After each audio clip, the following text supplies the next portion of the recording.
Good day, everybody. Welcome back to the channel. If you're new here, we build Lego. We also build a lot of alternatives to Lego. Look at all sorts of different sets, everything from Brickhead to what we have today. So welcome.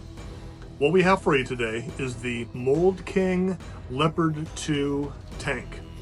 I had this one on my Amazon cart for a while. We got it from Amazon. It's about $60. And I really wanted to look at what $60 get you when it comes to remote control. And what it gets you is a pretty good looking, accurate build with some downsides, mainly fragility. So we'll get into that a little bit later when we take a little bit deeper dive into this. So overall, it was a pretty fun build. The box does say 8+, but that's a stretch. When I was building this, it seemed like a 14+ type build to me.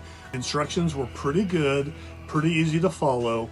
The brick quality is really good. Mould King, I believe, uses Go bricks, which again is 90-95% as good as Lego.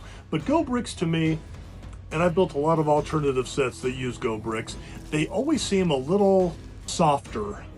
Like the ABS plastic just seems to be on the softer side. Like a 1x8 brick will just have a little bit more flex in it. So part of the issues with building this was there was a lot of flex in some areas. So in some parts of it were falling apart pretty easy because of that. Overall though, it was a fun build except for two things. Two things made this a not so fun build, and I was frankly a little shocked. First of all, you had to put the tracks together. Each little track, you had to do 81 for each side. I quit filming during this because it was taking forever. So, and they seem, again, going back to fragile, they seem really delicate. When we fire this thing up and put it in remote control mode, we'll see if it falls apart. I really don't know. Second, the not fun part, there were I believe, over 40 stickers in this thing that were really hard to put on. Now, the good part of that is the stickers were excellent. They had the transfer tape on top. I'm not sure if you've ever run into that before. So transfer tape on top, so you could place it, put it down, and then take the tape off.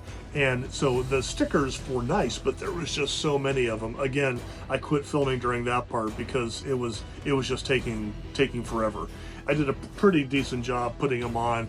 Again, you can just decide for yourself when we take the deep dive into it. But those are the two bad things. Putting those tracks together, which again kind of surprised me for being a remote controlled car or remote controlled vehicle.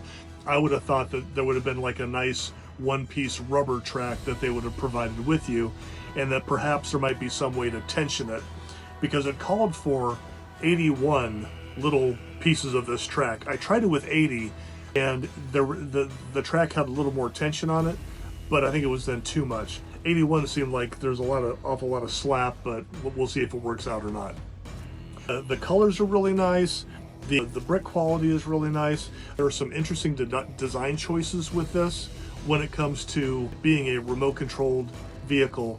And you know what happens with those eventually. They run into a wall, somebody accidentally kicks it or whatever, this thing would fly apart. And there's one particular area in the back that I'll show you that falls apart even when you're looking at it almost, it seems like. So anyway, let's go ahead and show you some details of this thing and take more of a deep dive into it.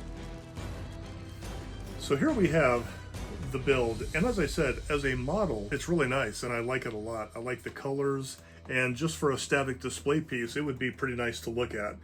The part that I'm talking about that's falling apart, I'm even being careful moving it right here, is right on the back. It's held together by 6 studs, but there's no real way to get your fingers up in there to really tighten them down.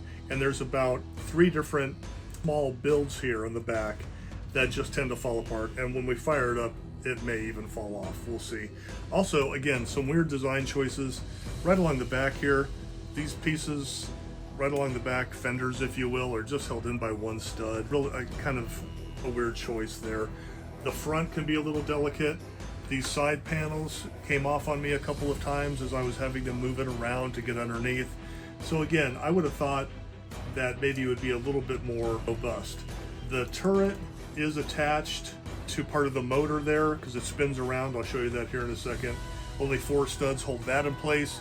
So any kind of jarring would probably cause the turret to fly right off if your tracks don't come off themselves. I'm even scared to hold it up, but here's, oh, see, look, the back just fell off.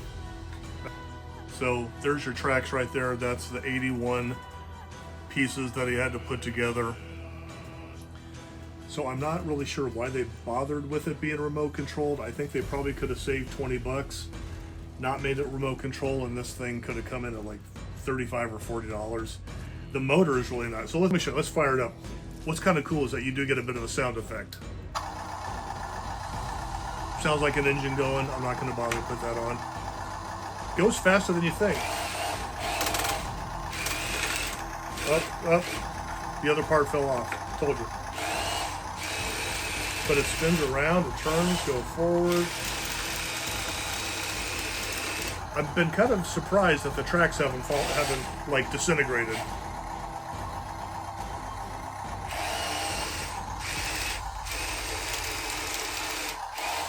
But it goes faster than I would have thought.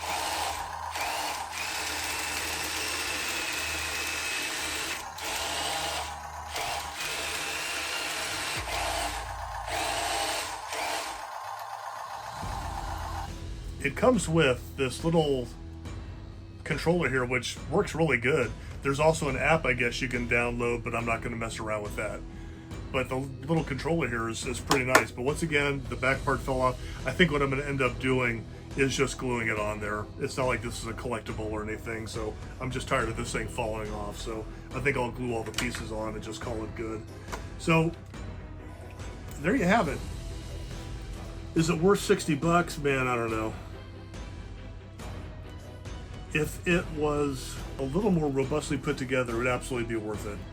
But hard to say. I mean, this is what you get for 60 bucks, I guess. So again, there's some good points about it. I think it's good looking. The motor is really good. It goes way faster than I thought. I'll have to get it on the carpet and see what it does there. But anyway, I appreciate it. Appreciate you watching. If you haven't yet, please hit that subscribe button. It would really, really help us out. Keep us going with some more content.